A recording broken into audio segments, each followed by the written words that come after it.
They warned her never to return to Nyoka Hill. But Amara came back. And the hill was waiting. What she found inside her grandmother's house would awaken a buried spirit, a forgotten curse, and the truth behind her sister's death. The road to Nyoka Hill twisted like an old snake. Amara's heart beat louder with every curve. She hadn't been back since she was 8. Now, after her twin sister's death and a life falling apart in Lagos, she came with nothing but a box of herbs and broken memories. Her grandmother's house stood abandoned, covered in vines, its roof sagging like tired shoulders. Yet it welcomed her like an old friend or a trap. Villagers watched from afar, whispering behind cupped hands. She came back just like her grandmother, they murmured.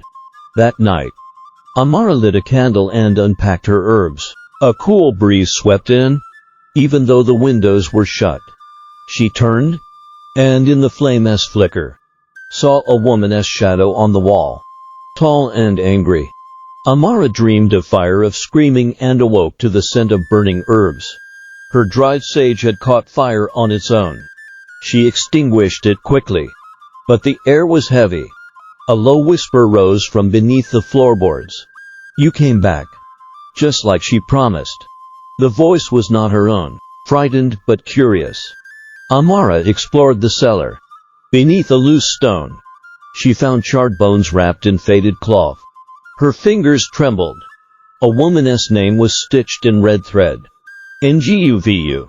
That evening, villagers left offerings by her door. Yams, cola nuts, salt. A warning or an apology. A child from the village fell ill overnight. His mother accused Amara. She brought death. She touched him yesterday. Amara protested.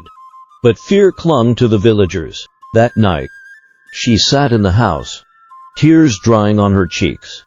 Then her dead sister's voice came, soft and sad.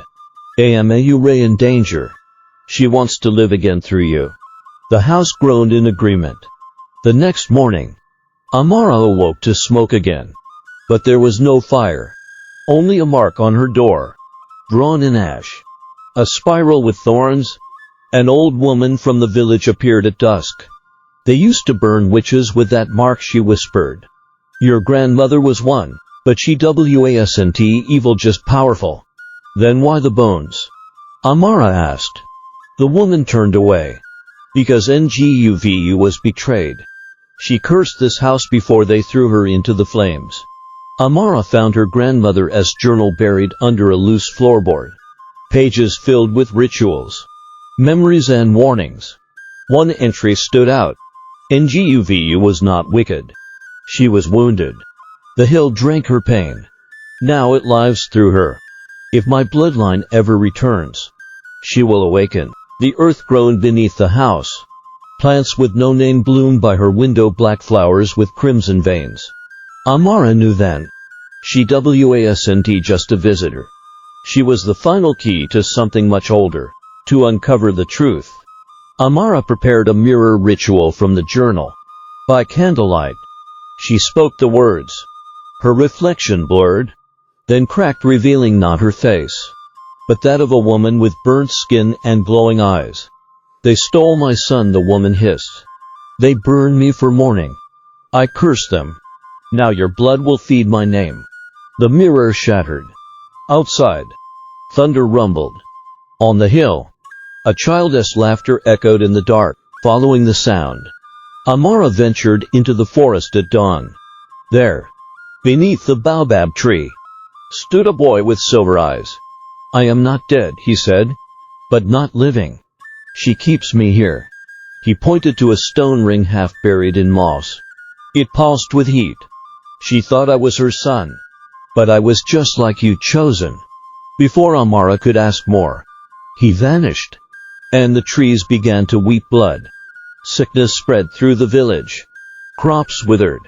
Wells ran dry. They marched to her door with fire and fear. She asked the reason. Banish her, or we'll all die. Amara begged them to wait. Let me speak to her one last time. You speak to the dead, a man spat. You're dead to us. They set her herbs ablaze. The fire danced. And from it, Nguvu emerged in spirit, towering and furious. This hill will drink again. Amara ran to the cellar. The journal said only one thing could end it. Return what was taken. Give what was never offered. She found her sister's necklace in her pocket, the last thing of love she had. Kneeling at the stone ring, she placed it there and cut her palm. I give you my blood, my grief, my truth. But leave them. Nguvu appeared. Softened now, as if sorrow had made her tired. You are not the one who hurt me, but you chose to understand.